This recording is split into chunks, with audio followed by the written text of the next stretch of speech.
Looks like we're recording. There we go. Sweet. How you doing? I'm good, man. I appreciate your patience. That's all right. That's all good. I just dropped the lady off at the airport, and flights have been getting changed, delayed. A lot of weather here. It's Yeah, been right. quite a bit. It took Liam, our COO, who you know very well, took Yeah. him three days to get to Canada from here. Yeah, he messaged me earlier. He's like, I finally made it.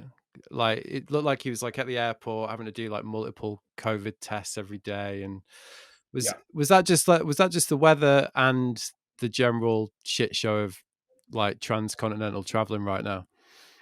I don't think actually. Well, the COVID thing, you had to do tests, right? Because you have to come in with a recent test, but uh, it just there was a heavy flow of precipitation and weather, and it was like there's an Arctic high, one of those like just super cold high pressures that has sunk down, that's like over Canada right now, that has pushed Right. all of the precipitation south, and so we've just been in the flow. I mean, we've gotten, hell, since the beginning of the event, I mean, probably gotten like 7 feet, 8 feet, Wow. maybe more actually, but yeah. Yeah. And you've been riding with like Elias and Austin, right? How's that been? Yeah, amazing. It literally, I took those guys out to a fun kind of backyard spot. Um, with Lando, get Ilias out on some good old American snowmobiling, which he wasn't Yeah, bad, look, man. He held his own. Uh, yeah, for us Euros, that's always like slightly stressful. yeah, Like, all yeah, right, the sleds, okay, yeah. I think it helped that he had a brand new Polaris with like 15 miles on it, so he was like, right, "Oh, I remember how to do this. This is easy." yeah. And Zimmerman was on the like 10-year-old sled. He's like, getting stuck. And how's it been for you since the event? Have you had some time to kind of decompress? Because obviously you've been pretty fucking busy for the last however long, really. So how's it been? Because what we're like a week out now, right? Since it was Tuesday now. So when was it? Wednesday? Or was it a week? I can't remember. Yeah, yeah, You roughly Tuesday. Yeah, we ran the event Tuesday, so it's been a week. It's been pretty wall to wall because there was several days of breakdown. Like I was up on the course, like shoveling things down, getting them ready for us to open that up to the public, yeah. and not to mention like a lot of positive feedback, and we still have some deliverables and things we had to do. And on top of that, it's we're in final preparation of our BC stop and the Alaska stop. And so we've been pretty flat out in finalizing a lot of components for those two stops. Yeah. So how you feeling about last week? I mean, I feel great, frankly. I mean, I feel really good about it. It's a interesting dynamic when you find yourself for like 2 years, 3 years, like telling people what you're going to do, pitching this idea, this grand Yeah. vision, like, yeah, there's going to be this and this and this, and it's going to run, you know, and actually being able to deliver upon it. Um, it's an amazing feeling. I think everyone within our team, the production, like the way the live went, I think with the almost completely smooth behind the scenes running of the event in Jackson, it we're thrilled, man. We aspire to do symbiotic projects where all of our partners and supporters are equally excited about the success of something that we all built together, and that Yeah. at the end of the day is kind of the sweet spot, and I think we hit that. Yeah. I mean, when I was watching, I think I was watching the semi final with Blake, and it really struck me like all good ideas, it seems really obvious in hindsight. Do you know what I mean? Like I was watching it and I was thinking like, of course this is like the competition that we should have to showcase these riders and this type of riding, like and to show snowboarding in this particular way. Because I remember when we did the first selection committee meeting, my first question to you was like, what do you want this to show about snowboarding?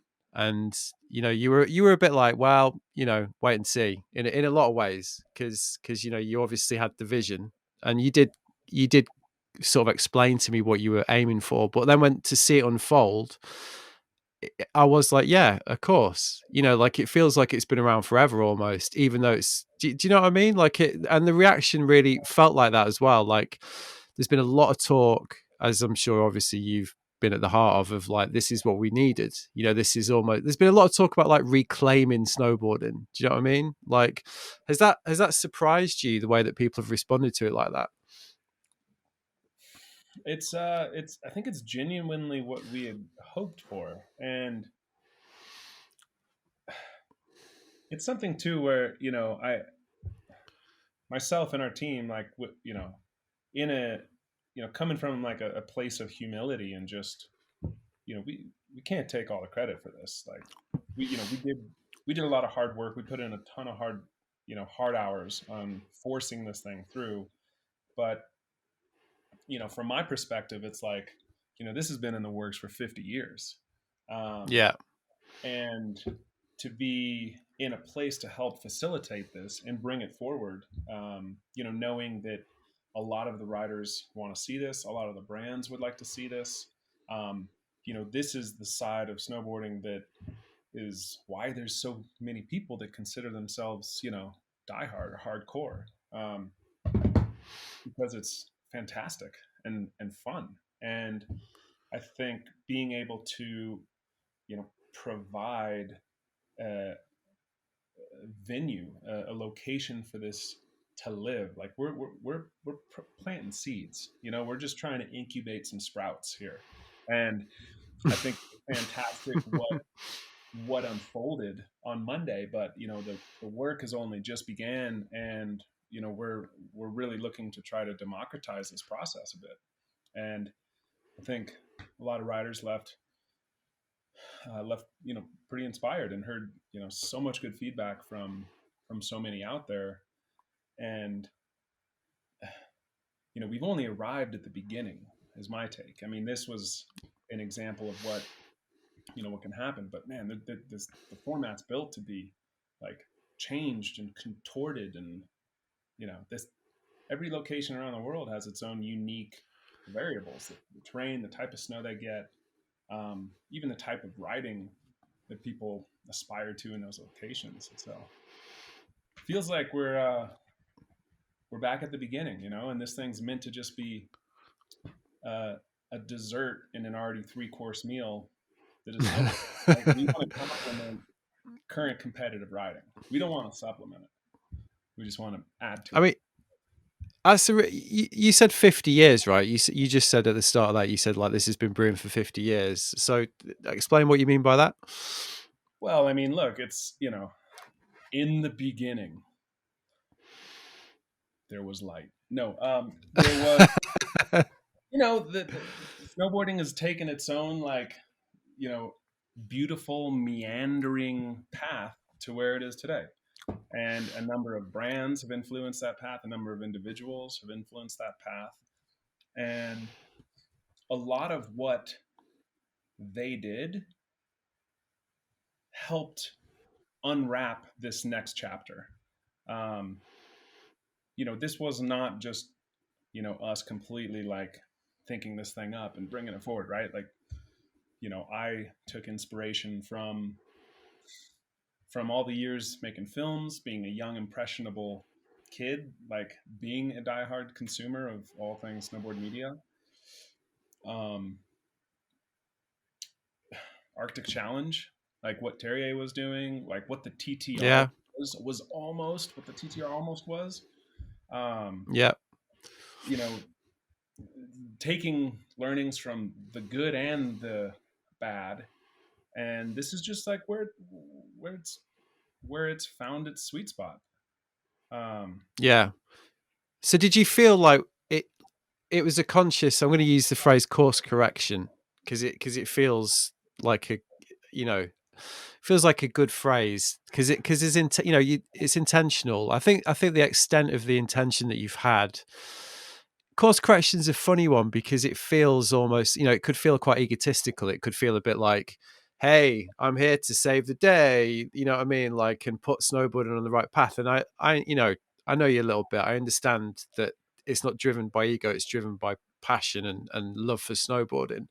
You know what I'm saying though? Like, I guess my question is like, how much of it was that conscious, like, we need to push it in this direction? Because you're a student of snowboarding, you're a scholar. Like, you just outline the history that we're familiar with, and TTR Arctic Challenge is a really great example. That was another attempt at a course correction. Basically, that was another attempt of Ferterier and Henning and everybody to be like, actually, we want to shift this, because snowboarding's always suffered from that, hasn't it? It's always had a culture, but it's always been susceptible to these shifts and outside influences. So Mhm. yeah, do you it was a conscious thing then to kind of like nudge it. Let's say nudge rather than what I mean?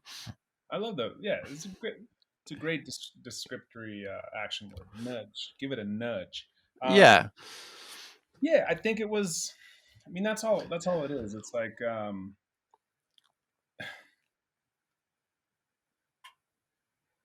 it's funny. I had the art and photography company assemble for quite some time, and I think one of our, like, the tagline that we put in place was, building a bridge between like appreciator and creator. And I think there's a similar, attitude towards what we're providing and bringing to light with this event is, as badass as current freestyle competitive snowboarding is, and it's out of control. Like, I won't knock it for a second because it's incredibly impressive, like, jaw dropping. But there is a bit of a disconnect between, the weekend warrior, or, Yeah. the rider that gets, 40 days in the season, or even like the diehard that's a resort rider, between what they're after, what they're loving, what they're inspired by, and what, um, is the only outlet for competitive snowboarding, really, right now.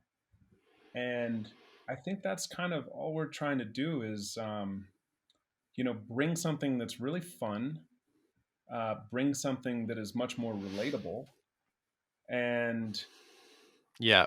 you know, Which is it, an important word, I think, when you're talking about communicating this. yeah. And I I think we're kind of, we're kind of resetting the clock a little bit. I mean, like, I remember when I was, whatever, 17, right? And I was watching the competitions, Aaron Style or X Games for that matter. And, like, 900 was a big trick. People were winning contests with that. And it felt like achievable, attainable. Um, and, it's funny if we like rewind the clock back, to park and pipe riding. Um, I think we're just adding another element that we get to rewind the clock again. Um, we get to start at this new place where, like, where's progression going to go? Of course, it's going to progress. That's like, you can't stop it. Evolution, progression, you can't stop it.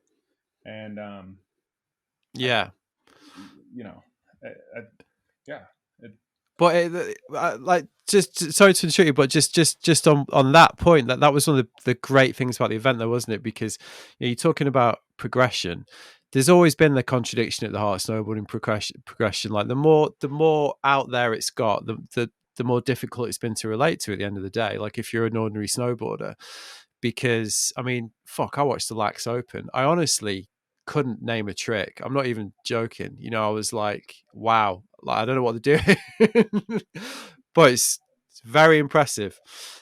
Whereas last week, probably my favorite tricks were Bodie's Miller flip off that little, whatever it was, and Mickle's switch method, which, were like two just obviously not easy tricks at all, but just that was just beautiful snowboarding, and mhm. like improvisational snowboarding, and also technically, hard, especially what Mickle did was, but it was it brought it back to the essence, didn't it, of like actually what this thing is really, which is like people reacting to what's in front of them in a spontaneous way and doing something beautiful, which which anybody can relate to. I think the other great thing about, I think, the event was what was obviously going on behind the scenes as well, like every day, like everybody out riding, and you could see that like all over Instagram. Obviously everybody filming each other, everybody sessioning, everybody. That's obviously also snowboarding, and that's something that any snowboarder can recognize. That was clearly like a huge part of the event, and that also came through off the back of the event. Do you know what I mean? So I think that, to me, like that story of snowboarding that it told in that way was obviously why it struck such a chord. Do you know among ordinary people, because you could just see people were like, wow, this Mhm. is this is what it's about. You know what I mean? Like, yeah, and there was obviously some incredibly technical snowboarding as well, but the simple stuff was brilliant, wasn't it? I mean, you must have been stoked to see that. Oh, every piece of it. I mean, there's such a handful of like memorable moments, but without a doubt, Bodie's Miller flip was like so on point, beautiful. Like the way, like finals day, the way even Ben Ferguson was just riding in Yeah, the he was pictures. he was Like brilliant. He was yeah, brilliant. it was a thing of beauty. And I think that the fun component of like the drone angle, right, the follow angle, Yeah, that um, was that it made it look like really fun, and it made it look like approachable. And what's funny is, we opened it up just for fun for an hour after the finals day, and riders and media went on course and actually like shot some stuff. And a few people, without even like depth lenses, like just a wider angle, a few people shot like a couple of the gaps and whatnot, and then it was like, holy shit, like this shit's legit. Like almost yeah, all of these features, you actually shot them properly and put them in a video part, like really legit size stuff that the drone, like for all of its accolades and how cool it is to watch someone ride, like it really makes things look a lot smaller than they are. yeah, yeah, yeah. But yeah, seeing some of that footage from even just some frontside threes of like I think McMorris and Rasman have posted, and there's some legit features in there. Yeah, and just like Ferguson's method on the first day, just Mm. that shot, which did the rounds. I mean, even that was just like, yep, there you go. That's what we all wanted to see, basically. The other Yep. thing I was going to say about it as well is, if I look at Zoe, what's great about that is, and I don't know how much you thought about this, and I'd be interested in this because again, we were lucky enough to work together. I was lucky enough to work with you on the selection committee. I didn't really think about the aftermath for the riders, to be honest, when we did that, because we were so focused on who was going to be in the event. I didn't even think about like what the implications would be for somebody like Zoe if she won. And I was thinking about this today.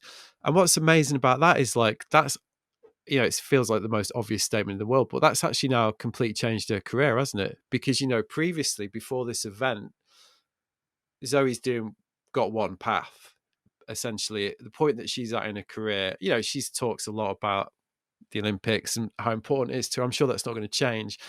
But you know what I mean? Like, suddenly she's now got a different path. And anyone else that comes through and that goes through this event at that stage in their career has got a different path, and that's definitely a new thing.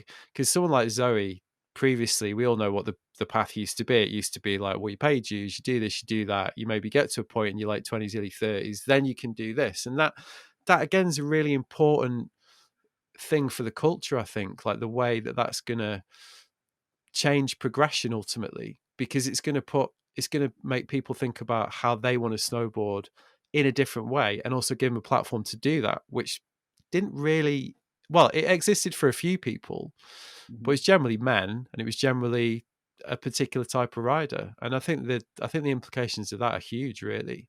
Did you have that in mind? Be, or has that taken you a bit by surprise as well?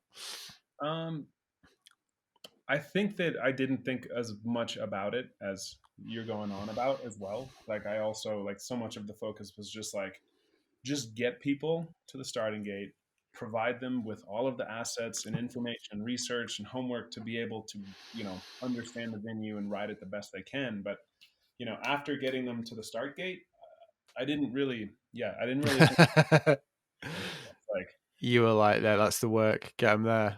get the venue in great conditions, get the riders there well informed, and then, let what happens happen. Um, but I think you bring up a great point. I mean, seeing this additional path that lays ahead now, for Zoe, and even more than that, the amount of positive feedback I've received from, like, you know both friends and complete strangers about, like, their daughters watching, like, the drama of the women's field unfold. I think that was probably the coolest story that went down. I mean, don't get me wrong, Ferg and McMorris, like, making it to the final was epic, but seeing Zoe, like, stomp the last run and highest score of the day, Yeah, it was it was like, was, it was rad. goosebumps. Everyone was so psyched, and um, I think that it just, this motivation and inspiration of, like, what might be possible for so many young women out there. That's, I think, one of my favorite feedbacks I've gotten from this event. Yeah. I mean, you just talked about the amount of work to get people to the start gate. So I guess I'm interested in, like, when do you when did this actually start for you, this process? Like, I think you said 2 years earlier. Is this because obviously the first two events were like what, 8 years ago? The very first iterations of this idea. Yeah, I mean, we did the Quicksilver Natural Selection in 2008 in Jackson. That was, like, the All genesis. right, so longer, yeah. That was the start, and it took 2 years of working on that event, bringing that thing to fruition. We did it. Feedback was incredible from all of the riders that participated. It probably helped that it also snowed 90 inches over the course of the week, even more snow than we got in the triathlon. But, the learnings from that event were, like, okay, like, we did a little bit of snow work, um, and it was great, but it was so apparent how limiting the venue is. Just like, it's maybe a super basic analogy, but, put a snowboarder on a flat groomer and, like, okay, do something cool.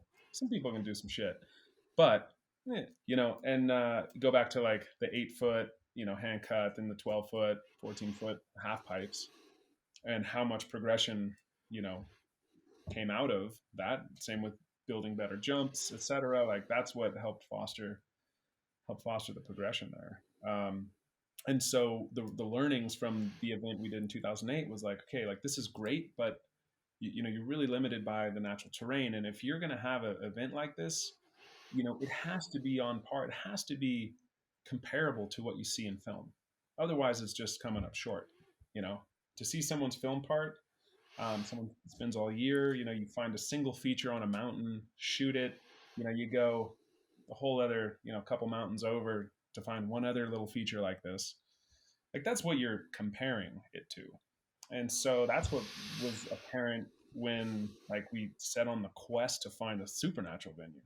And that took 5 years, and put the net out pretty wide all over the Northwest, all over Canada. And I think it was maybe Gabe Langlois who I think, recommended checking out this face in the bald face tenure. So went up to BC, met Jeff Pinciero, really dynamic individual who's still on our team. And yeah, together we spent about 2 years in prep of the 2012 Red Bull Supernatural, which we did 2 years of. And that was like, all right, we built a freaking venue. Like, that was a mile long. Like, riders runs were 2 minutes. Like, it was out of control. And some of the learnings from that was, it was an epic. But, like, to land that run, and back to the riders got 2 runs. Maybe there was a third run. But it was kind of hard to follow the competition, follow everybody. And then it was like a format where, if someone had an epic run and sat or fell for that matter, it really impacted the score, and it wasn't really representative of, how you actually ride. Falling is a part of high level riding, like it just is. Yeah. And so, Yeah. with this, Yeah. like we wanted to really factor that in. And there was a few scenarios where someone like had a, inconsequential fall and beat someone that had a clean run. But it came down to like how tech the shit that they did land and the risk that they took and what was, landed an inconsequential fall. But whatever, off topic. So we did the 2 years at Baldface. And then I forget what, I think it was like Olympic year, and we lost some support and we had to pull out last minute, from doing a third year. And, frankly, rolling into the original Supernatural, by then it was like, hey, like this would be an amazing tour. Like this would be an amazing event with multiple stops. But the scale was, of course, like a lot then. And, Yeah. we went on to go shoot the fourth phase. And, um, throughout the shooting of that, it really was like 5 years ago that, I was kind of frankly solicited to bring the event back to Jackson. The CMO at the Right. time, knew a bit about it and was like, hey, like, you know, should consider bringing that back, like, and I talked with him, and I knew the challenges that would probably exist with bringing this thing to an inbounds open ski area. Um, but they kind of persisted, and so we started the process. We found a new lift that was only built 5-6 years ago on the mountain, accessed a new part of the mountain, piece of terrain that at the time was like the most rugged, like rough piece of terrain on the mountain. Just sharp rocks, like tons of pungy spike, dead trees, like bushes. It was really overgrown and pretty hazardous. And and but there was a lot of variability and geological oddity to the venue. And it was the right elevation, it faced the right aspect, because doing these events, it's a game of probabilities. Um, and so, yeah, I mean, 3 years ago, we built the first two features in the summer just to, show the National Forest Service, show the resort, what we were thinking, how these things were going to weather a winter, how public was going to interface with them. And that kind of kicked off the recent iteration.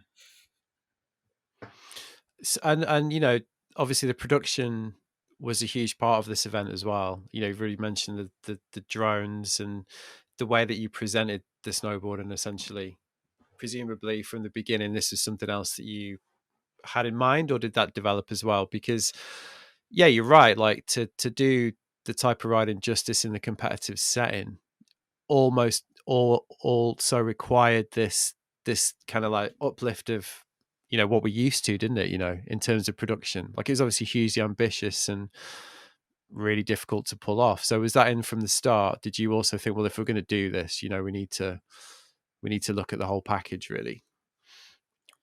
Yeah, I mean, 100%. And I think, everything I've done in snowboarding has kind of educated me for the next step. And with all the films, working with, incredible filmmakers, and, having, having the resources to, play with experimental equipment, and, work on kind of cutting edge cinematography and post work, it became apparent that, you know, the looks, right? Like the different looks that we even implemented in different films, passing through, the natural history, showcase the beautiful locations, and that's all to, cutting edge slow motion technology added in the art of flight to, um, going full psycho 4K, big post production stuff, and fourth phase starting to use and implement more like POV and a few follows. Like that was the first film that,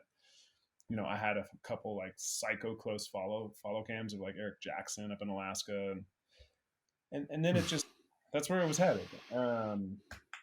I remember doing in depth perception, we did a ton of that, like super follow close drone or GoPro stuff. That that first shot, that first shot through the forest.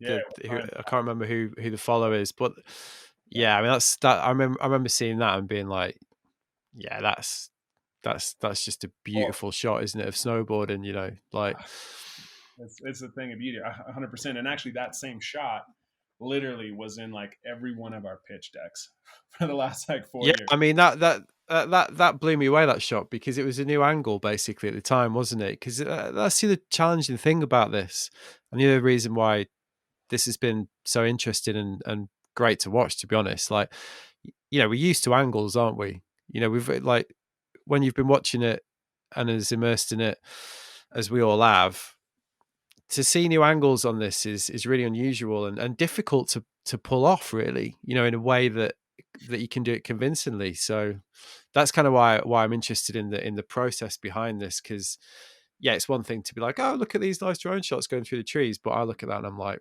fucking hell, you know, like to actually get that done takes a lot of work, but also vision to get there, you know.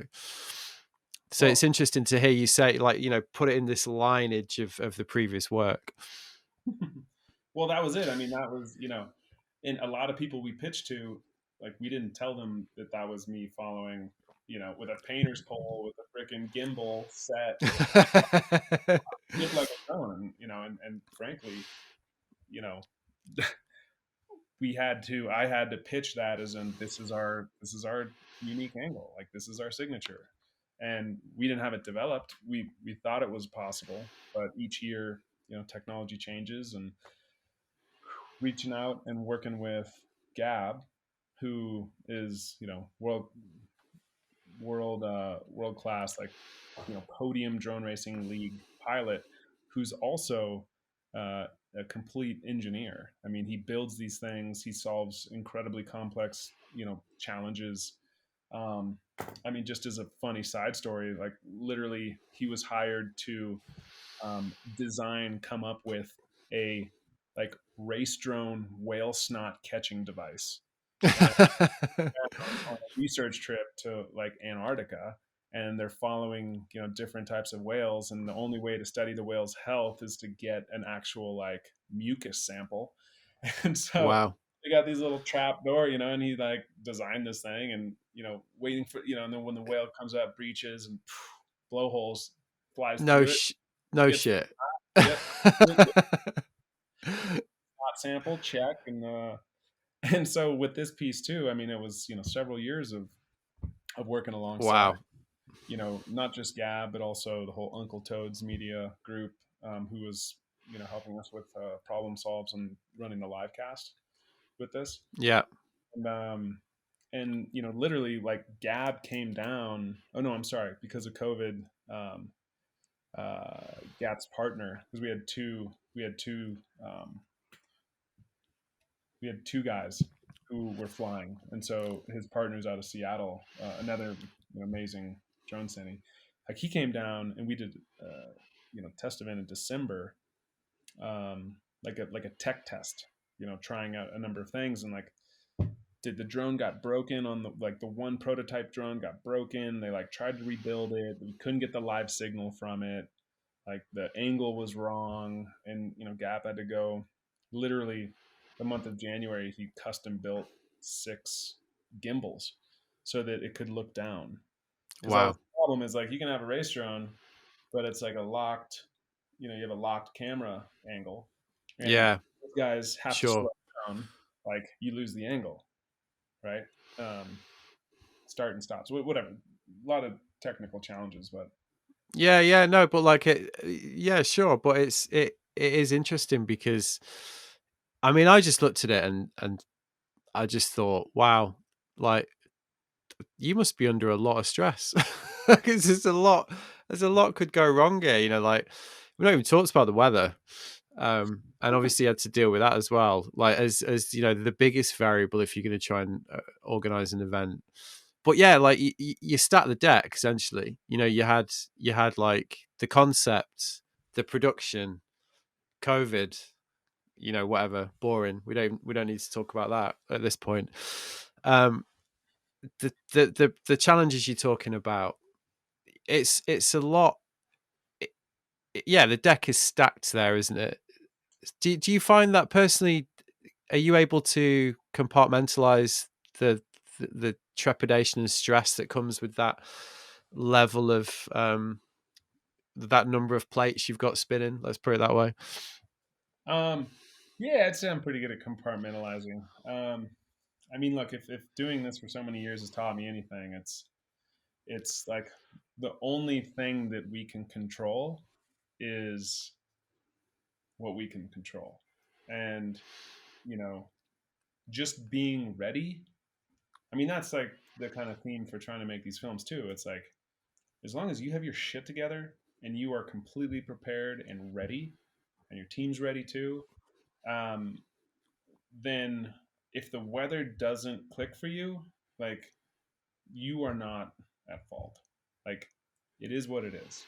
And Yeah, in the game of probabilities, I think we set ourselves up as best we can, as best we could have, with being able to like we could have run that event in poor weather. yeah, Um, the only thing that would have prevented us from running that event would be like if it rained at the top and froze, if it was truly bulletproof. yeah, yeah, yeah, Um, and it's a risk, and it's probably inevitable. It's going to happen. So I think just being as prepared and ready as possible, on one hand, and on the other hand, in our communications, both internally with riders and frankly publicly, we have asked tens of thousands of people from around the world to envision prime conditions. yeah. And there is a level of manifestation that, as unscientific as it might feel, uh, definitely has influence. Yeah, Uh, well, the snow dance, the sun dance on the finals day, that definitely seemed to do something. yeah, Cleared those clouds. that was the best thing ever. That snow dance was epic. So it's actually like there's a pretty good sun dance that Sweden has prepared, and I pulled him in pretty unexpectedly right on the camera to do that, and he just fucking went complete blank, and it ended up being I don't even know what was said, but hey, it worked. He pulled it off. It worked. He did. He did pull it off for sure. And The other thing I wanted to ask you about very quickly as well, while we're just talking about this the backstory, if you like, is the judging, because clearly if you're gonna like create this new snowboarding event, you need to look at how it's going to be judged. So could you talk me through that? Like, did I guess how you approached it, and also um, I guess if you change anything now that the event's run, because obviously you can't really tell how the riders are going to respond to that situation. And I was quite interested in that, like if there might, yeah, like if that might evolve as well. I think it will. I mean, inevitably it will. I think we had a great group of judges. We kind of, frankly, we kind of reverted from some of like all of our past events had this like legendary like judging field, like just like the short list of people who have come and judged the events, like up in Baldface or here in Jackson, is like amazing. Um, Liam Griffin is our kind of COO, head of operations, and you know he definitely for this and the quick turnaround wanted to use legitimate professional judges, and we still had some. I mean, Chad Otterstrom was one of our judges, um, but he needed like really pro- you know proven judges who do this professionally, and I think they did a really good job. I mean, they had to turn around scores like 20-30 seconds or something, which is really hard to do. It's a complex run, and the format. I think we kind of use that. What's it called? Dave. We use the Dave format. Um, and it's overall impression, but it is broken down into some categories. And again, like I was saying, some of the things that I think might be different from like a regular slope style event is in this type of riding, there's no training, No one got to practice on this course, myself included. And with that, you're going to have people crash. You're going to have, flat light, deep snow, wind drifts. Like there's just some things you can't factor in. And so, inconsequential falls were definitely not um, counted as negative as, they would be in any other type of contest. I liked that though, because like you say, it's just everyone that snowboards understands that. That's Mhm. just, especially in those kind of conditions, it's just going to happen, isn't it? And that was really refreshing as well, because it took a while, I think, as a viewer to get your head around that, because obviously on the comms they were like, oh yeah, well he's fallen, but I don't think the judges are going to particularly, because you're so used to like, oh, he's fallen, they've fallen, that's that, the run's done. So it was, yeah, it was refreshing, I think, to see that approach. Mhm. How did you, how was it your matchup with Mark? I mean, it was fun. Like that was a fun matchup, without a doubt.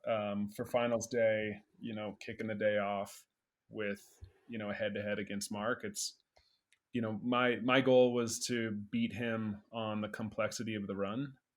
Um, Look, it's obvious I do have um, an added advantage, seeing as how I designed the course. And so, my goal was to, take a more dynamic line. If anything, like shout out to the build crew because we were all hoping everything that we worked hard on got hit.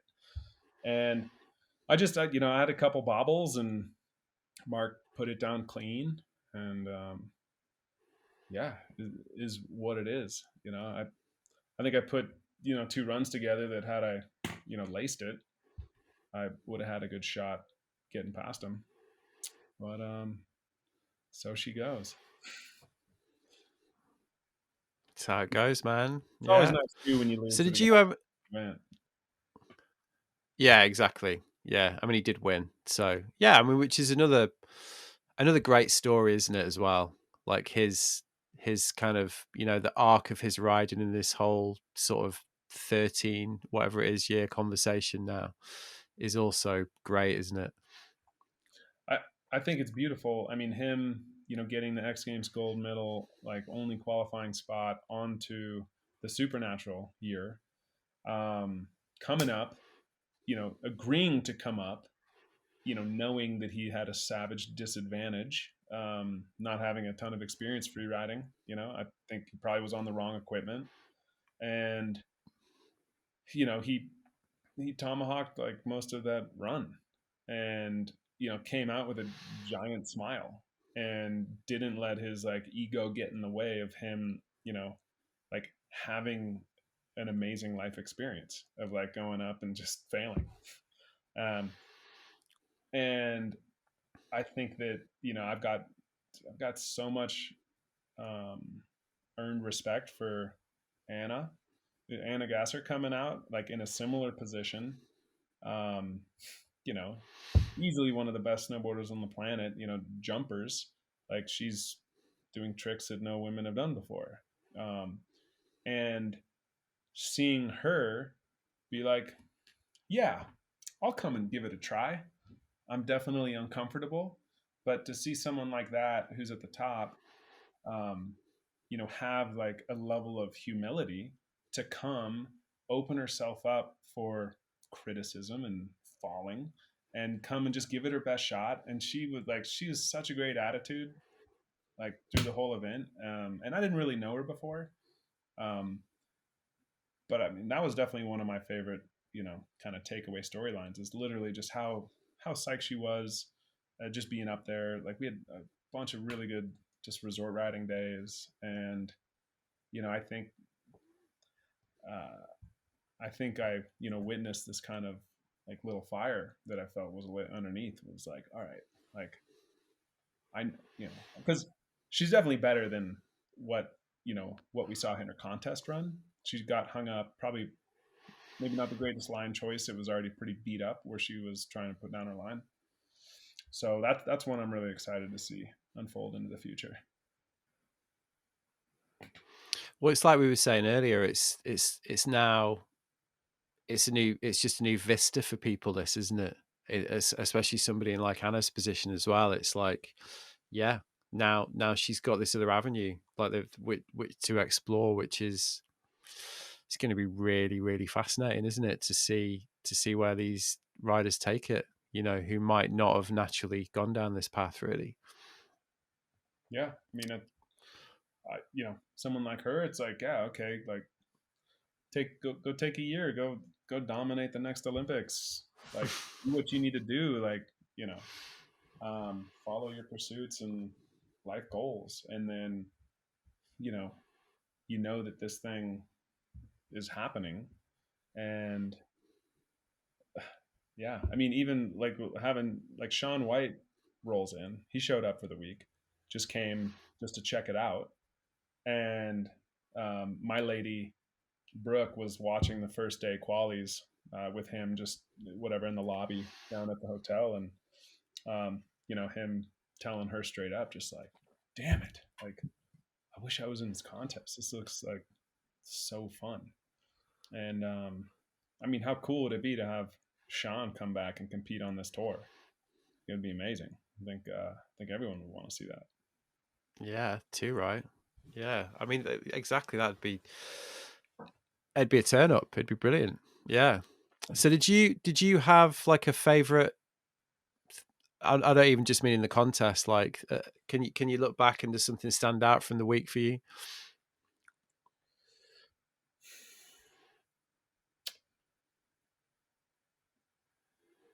Um, the riding was incredible. A couple like within the window, including the day after the contest ended. Two of the best resort days of the year. Um, we got hammered, and I think just seeing people walk in from a day of riding, just like, oh my god, like the best resort day of my life. Um, that is always like really great to see um, and hear, and just yeah, I don't know. I think watching watching Ben Ferg open up a magnum of champagne there at the very end, the last day, late night was amazing. That was a highlight for me. Yeah. Well, I dare say you'd earned it by that point, Um, given the amount of yeah. Was that a good point where you could turn off like towards the end? It was like, it's done. You know, like I can kind of sort yeah, of take it all in at this point. yeah, for sure. I mean, until after the awards on the last day last night, um, which I don't know. I don't think the awards were necessarily. I don't know how many people saw them, but it was great. The Shrub Brothers showed up, gave some. Yeah, It was a pretty solid effort. I think Gigi was awarded biggest beans by the Shrub Brothers, which was pretty funny because I don't know if anyone caught the bean skit that we did to kind of hype the event. We had an $80 budget for that piece. Took a couple days to shoot, and we bought a pallet of pinto beans, 5-gallon cans, and we ended up having 4 left over. So we the Shrub Brothers decided to make some trophies, and yeah, I think Ilias, no, sorry, Gigi got biggest beans for his front 7 on like the opening day. Uh, yeah, I think fair. Mickle got spilled the beans for his rock impact. I think Elena had a couple solid falls too, where she just got hammered. Um, but Mickle actually slightly sprained his ankle, so technically he had the roughest crash. And then I think the Golden Buckskin Award for some funny slogan I can't even remember, but I think Hannah Beeman got it for her winning run on the qualifying day. And then I think Ben Ferg got it for just his overall domination of the week. That was the Shrub Brother Pat Award. had a great run on the first day as well, didn't he? Yeah, That was one of my favorite moments actually. Yeah. Yeah. Yeah, it was epic because that was when you could see everybody really getting to grips with it as well, and that was when I was like, all right, they're getting it dialed, you know, to see that. Yeah, that was rad. Well, So tell me about Canada and Alaska. So what can we expect? Because like you say, they're coming up quick, right? oh yeah. Um, you can expect fireworks. You can expect fireworks. Um, so where's when are we releasing this thing, anyways? This podcast. Yeah. This is going to go out on Friday. Okay. Cool. Um, I only ask because there's some details, fun details that um, you're gonna have to circle back with us to find out. Um, Got it. what I can tell Em- you is that embargoed. no, I'll do my best to walk that fine line.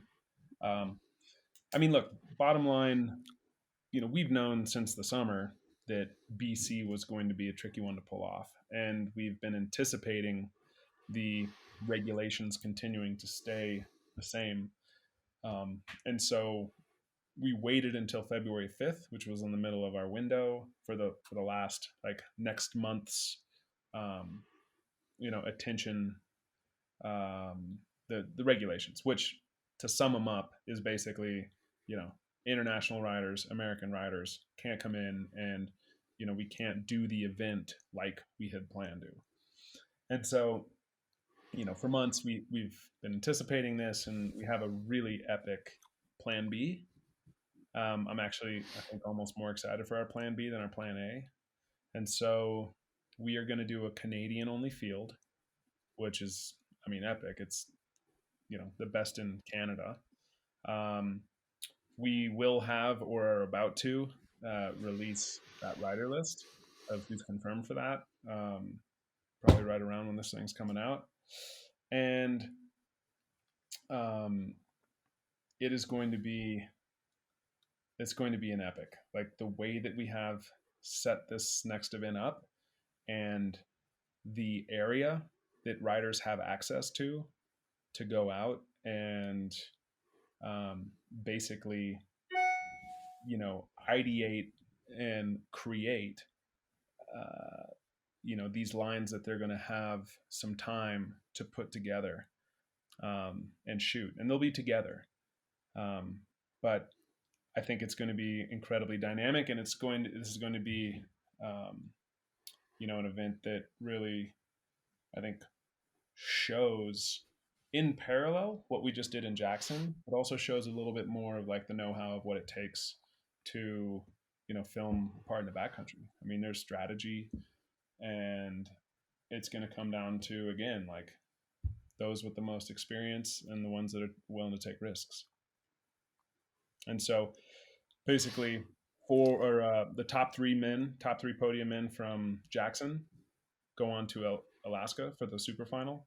Top woman from Jackson goes on to the super final, and then from Canada, the top male, top female from this event are going to go on to the super final in Alaska.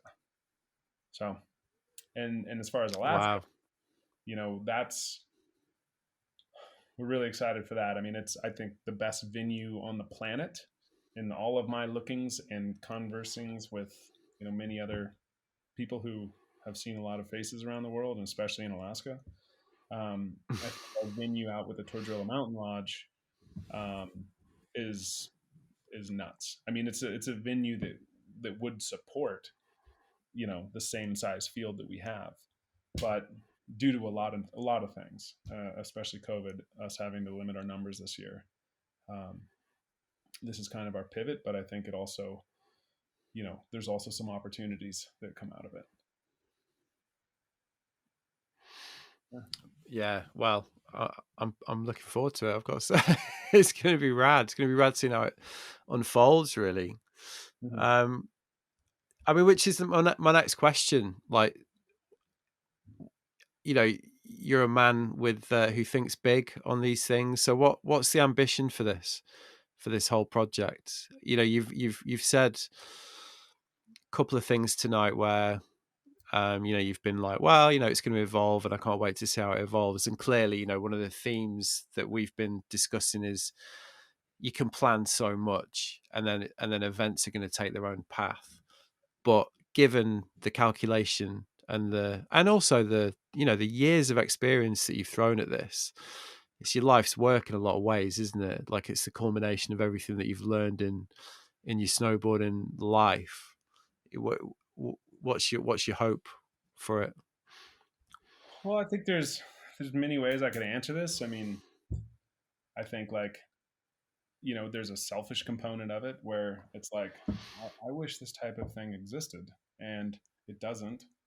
And so, all right, like I'm gonna give a stab at creating this thing. Um, there's also, there's a selfless component of it too, where like I have a lot of gratitude for snowboarding. It's let me see the world. It's helped, fulfill a number of my dreams, and there was a lot of people that worked really hard to, you know, pay the path for me to, have a job doing what I'm passionate about. And so, like in relationships, if you can leave anything better than when you found it, that should be a goal, you know, no matter personal relationship, friends, family, parents, like leave it better than you found it.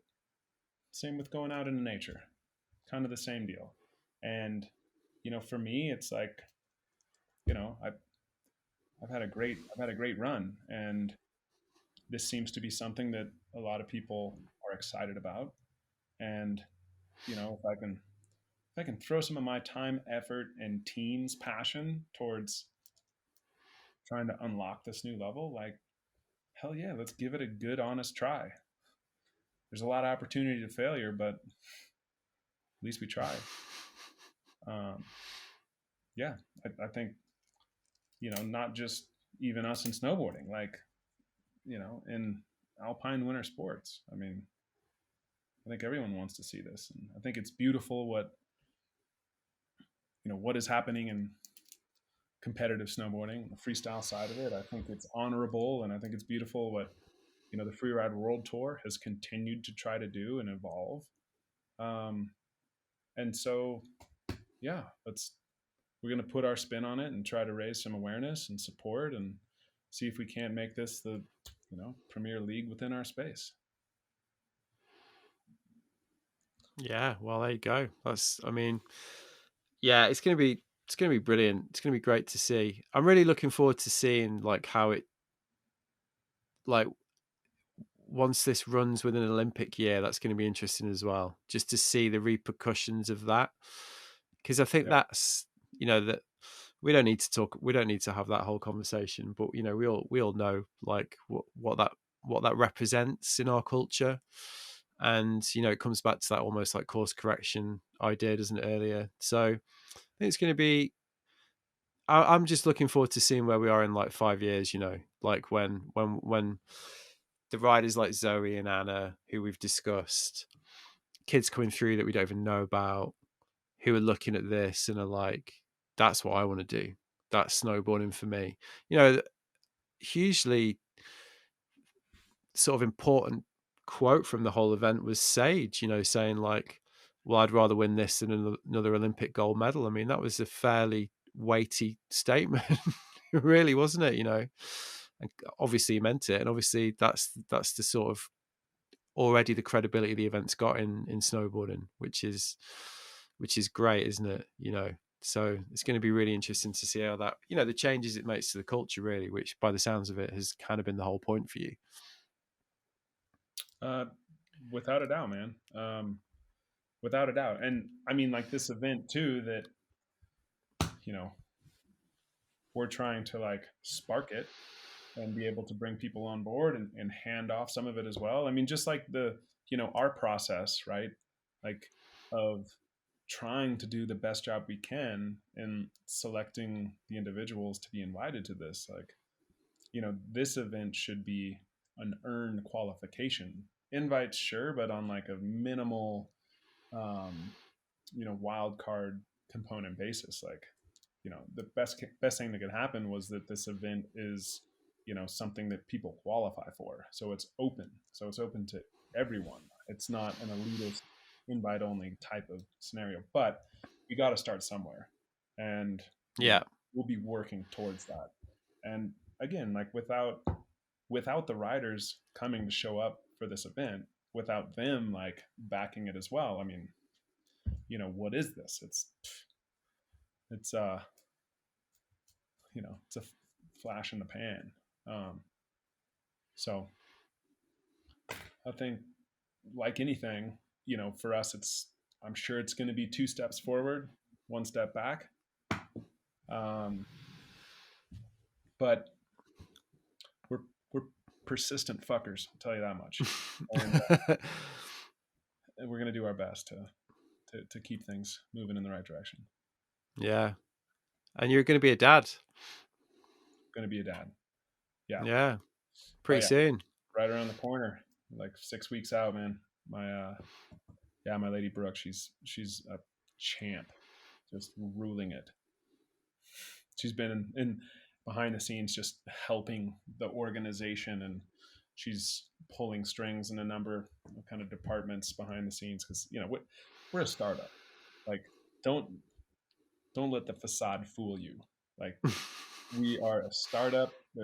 Everyone's wearing too many hats, and we're doing the best we can. But you gotta start somewhere. Yeah. Well done, man. It was great. And yeah, I hope you had some time to enjoy it. And thanks again for getting me involved in some minor way. It was a privilege and one of the most enjoyable slash head wrecking jobs I've had for a while. So I mean, thank you. I appreciate your take, and even trying to weasel out of it once or twice. But at the end of the day, like, it's kind of the same thing that when Liam or someone on our team, or I get the opportunity to call someone like with an invite, and they say, "Oh, thank you so much," but that's not it. It's like, hey, it's your own damn fault. Like, you have done this. Like, don't give anyone else any credit. Like, it's an honor to be able to, have a moment to appreciate what you have worked so hard on. yeah, you called my bluff, all right.